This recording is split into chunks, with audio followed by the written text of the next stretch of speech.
You can see how the one lion is busy suffocating the buffalo. So it's covering the nose with its mouth to suffocate the buffalo.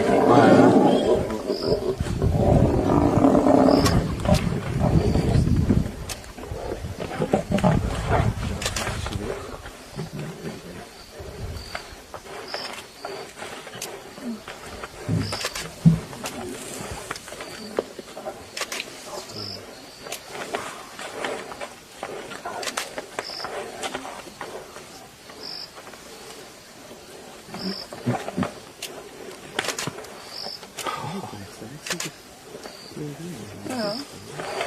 Aber sie schweben noch. Da kann man was in den Beinen.